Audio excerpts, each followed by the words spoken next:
جیسے ہی اسجد وہاں پہنچا تو ساتھی پولیس بھی وہاں پر پہنچ گئی۔ علی پولیس کو فارم ہاؤس کی طرف لے گیا۔ فارم ہاؤس کے تمام دروازے اندر سے لاک تھے۔ کافی دیر تک پولیس دروازہ ناک کرتی رہی، مگر شوکت خان اپنی ہی مستی میں گم تھا۔ وہ تو کسی اور دنیا میں کھویا ہوا تھا۔ کوئی ایک دروازہ توڑنا ہی پڑے گا، تب ہی کوئی بات بنے گی۔ ایسے تو ہم پوری رات یہاں ہی کھڑے رہیں تو فائدہ نہیں۔ اسجد نے پولیس ٹیم سے کہا۔ پولیس نے ایک دروازہ توڑنے کی بھرپور کوشش کی اور وہ کامیاب بھی ہو گئے۔ اندر داخل ہونے کے بعد پولیس نے پورے گھر کی تلاشی لینا شروع کی اور ایک کمرہ جو لاک تھا اس میں سے مہرین اور شوکت خان تھے۔ دروازہ کھولو، علی نے دروازہ ناک کیا۔ شوکت خان ہی تو جیسے جان ہی نکل گئی تھی۔ یہ کون ہے؟ یہاں کیسے پہنچے؟ کیا کروں؟ بھاگ نہیں سکتا۔ وہ یہاں کوئی دیکھنے لگا۔ شکر ہے کوئی تو مدد کو آیا۔ میں اب سب کو بتاؤں گی کہ تم میرے جسے نوچ رہے تھے، میرے ساتھ زبردستی کر رہے تھے۔ بچاؤ مجھے، اس درندے سے کوئی تو بچاؤ۔ مری نے اندر سے چیخی تو شوکت خان اس کے منہ پر ہاتھ رکھ دیا۔ ایک لفظ بھی منہ سے مت نکلنا، گھٹیا لڑکی، ورنہ ابھی کی ابھی جان سے مار دوں گا۔ اس نے میرین کا منہ دبوچتے ہوئے دھیمی آواز میں کہا، دروازہ کھولو ورنہ ہم اس کو توڑ کر بھی اندر آ سکتے ہیں، سمجھے؟ پولیس نے سخت لہجے میں کہا۔ کافی دیر تک وہ انتظار کرتے رہے کہ شاید دروازہ کھول جائے، مگر پھر پولیس نے اپنا کام کیا۔ دروازہ توڑا تو دیکھا وہ دونوں ایک کونے میں بیٹھے تھے۔ پولیس کو دیکھا دونوں کے رنگ پیلے پڑ گئے۔ میرین نے نائٹ ڈریس پہنا تھا، بال کھلے تھے اور چہرے پر لال لپسٹک پھیلی ہوئی تھی۔ کتنی گھٹیا لگ رہی ہے یہ، اریسٹ کر لیں ان دونوں کو۔ اسجد نے ان دونوں کو گھورتے ہوئے کہا، تم دونوں یہاں کیسے؟ میرین نے علی اور اسجد کو دیکھ کر حیرانگی سے کہا۔ اسجد علی کو دیکھ کر شوکت خان کو معلوم ہو گیا کہ ضرور انہیں یہاں حارث نے ہی بھیجا ہے، مگر وہ اس بات پر حیران تھا کہ حارث خود کیوں نہیں آئے۔ جتنی خوبصورت ہے اتنی ہی بد کردار بھی ہے۔ علی نے اسے دیکھتے ہوئے دل میں کہا، نہیں مجھے کیوں اریسٹ کرنا ہے؟ آپ لوگوں نے میرا کیا قصور ہے؟ یہ بوڑھا میرے ساتھ زبردستی کر رہا تھا، اس کو اریسٹ کریں۔ میرین جاٹ سے بولی، مجھے جانتے بھی میں کون ہوں؟ شوکت خان نے سرد لہجے میں کہا تو پولیس نے کچھ بھی سنے بغیر اسے پکڑا اور ہتھکڑیاں پہنا دیں۔ تم لوگ بہت غلط کر رہے، تم لوگوں کو پچھتانا پڑے گا، یاد رکھنا میری بات۔ شوکت خان بولا۔ شوکت خان اچھے سے جانتا تھا اب اسے پہچانے والا کوئی بھی نہیں ہے۔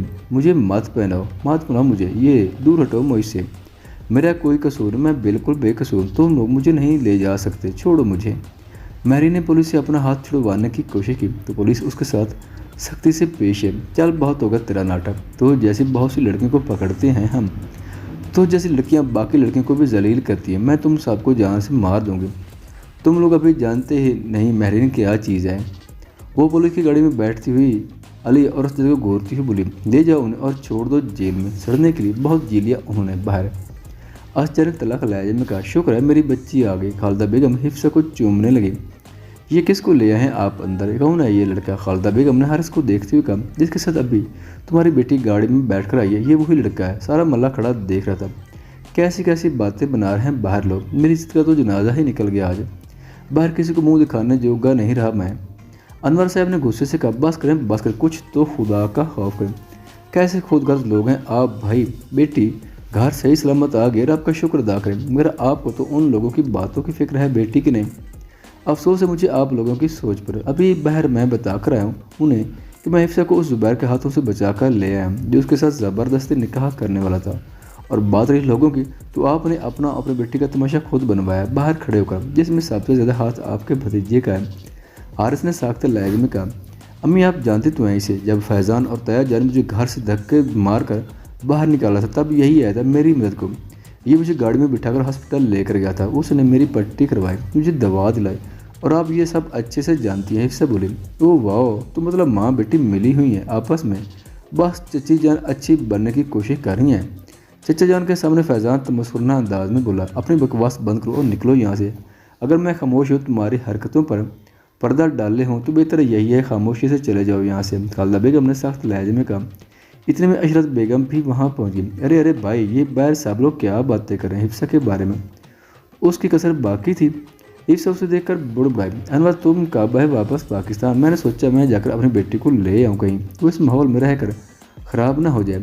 عشرت بیگم کی یہ بولنے کی دیر تھی کہ حفصہ اسے گھورنے لگی، بھول گئی ہو اپنا وقت ہے یان، لگتا ہے یاد کروانے کی ضرورت ہے آپ کو، وہ وقت جب علینا گھر سے بھاگ گئی تھی، اسے اس لڑکے سے بچا کر بھی میں ہی لائی تھی، ورنہ وہ تو علینا کو صرف استعمال کے لیے لے کر گیا تھا، تب میں نے علینا کو اس درندے سے بچایا تھا، اور آج حارث میرے لیے فرشتہ بن کر آیا اور اس نے مجھے زبیر سے بچایا۔ شاید آپ لوگوں کی سمجھ میں یہ بات آنے والی نہیں ہے، بس کوئی افسر، میں یہاں تمہاری یہ فضول باتیں سننے نہیں آئی ہوں، میں اپنی بچی کو لینے آئی ہوں۔ علینا بیٹا کہاں ہو، چلو گھر چلیں۔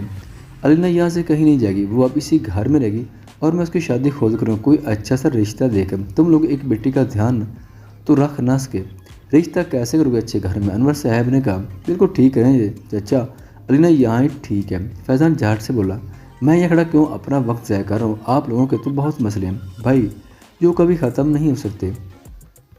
حفصہ ان لوگوں پر اپنا وقت ضائع مت کرو، تمہارے تایا اور ان کی فیملی کے بارے میں سب کچھ جانتے ہوئے بھی تمہارے ابو بہت انجان بن رہے ہیں۔ انور صاحب آپ بس دوسروں کی باتوں میں آ کر اپنی بیٹی کو ذلیل کر سکتے ہیں، اس کے علاوہ کچھ کرنے کی آپ کی اوقات ہی نہیں ہے۔ اگر آپ میں ذرا سی بھی غیرت ہوتی تو یہ جو آپ کے دائیں بائیں کھڑے ہیں نا، انہیں دھکے مار کر گھر سے نکالتے، مگر خیر ٹھیک ہے، حفصہ خیال رکھنا اپنا۔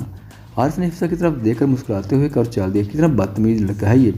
عشرت بیگم بوڑ اڑائی، وہ بھی گیٹ تک ہی گیا تھا کہ انور صاحب اس کے پیچھے بھاگے۔ رکو لگے جی، حارث نے پلٹ کر جواب دیا، مجھے تم سے بات کرنی ہے۔ انور صاحب نے سادہ لہجے میں کہا، میرے پاس وقت نہیں ہے، اب میری بیوی گھر پر میرا انتظار کر رہی ہوگی، اور اگر آپ کو مجھ سے کوئی ضروری بات کرنی ہے تو میرے آفس پہنچ جائے گا کل۔ بیوی؟ انور صاحب نے حیرانگی سے کہا، جی ابھی بیوی، ابھی کچھ ہی دن ہوئے ہمارے شادی کو، یہ کارڈ اس پر ایڈریس لکھا ہوا ہے۔ انور صاحب کارڈ پر اسے پڑھنے لگے اور حارث وہاں سے چلا گیا۔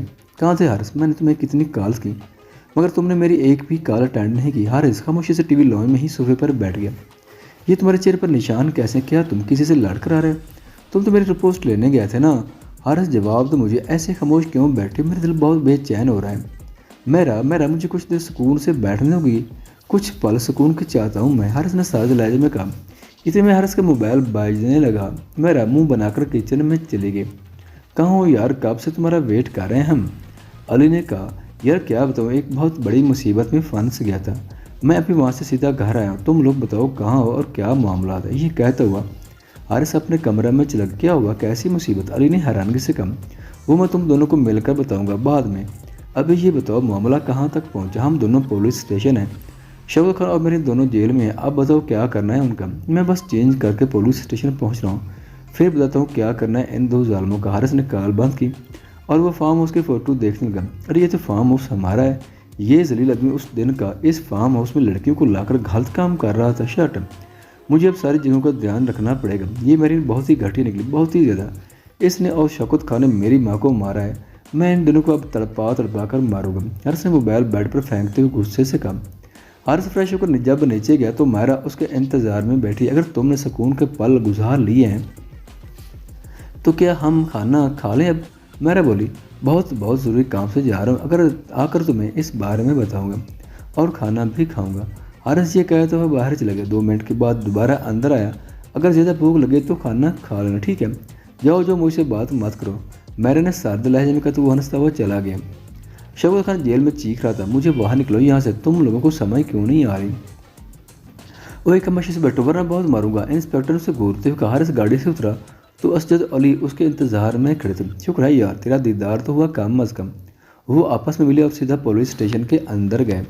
حارث سب سے پہلے ایس ایچ او سے ملا اور اسے ساری بات بتائی۔ ایس ایچ او صاحب، ان دونوں کو سخت سے سخت سزا دے، جو دل کرتا ہے کرے ان کے ساتھ، چاہے کوئی بھی آ جائے۔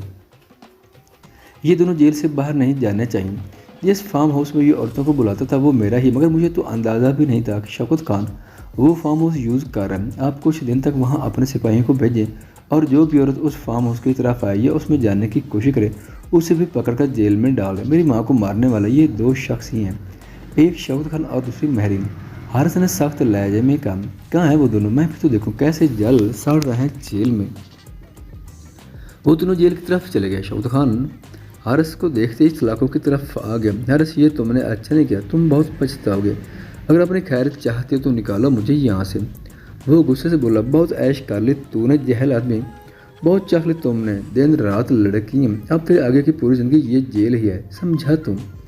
حارث، میں تم سے کہہ مجھے نکلواؤ یہاں سے، ورنہ جیسے تیری ماں مر گئی ہے ایک دن تو بھی ایسے سڑ کر مر جائے گا۔ چل بہت ہوگا تیرا اور اپنی ماں کا بدلہ تو میں تو اس سے لینا شروع ہو ہی گیا ہوں آج سے۔ حارث نے تراک لہجے میں کہا، اگنور کرو حارث اس پاگل آدمی کو۔ اسجد نے حارث کے کندھے پر ہاتھ رکھتے ہوئے کہا، چلو اب اس مرین باجی کو بھی دیکھ لیں، دل تو لگ گیا ہے نا اس کا یہاں، کوئی مسئلہ تو پیش نہیں آ رہا مرین باجی کے ساتھ۔ مرین ایک کونے میں بیٹھی تھی، بال بکھرے تھے، کاجل پھیلا تھا،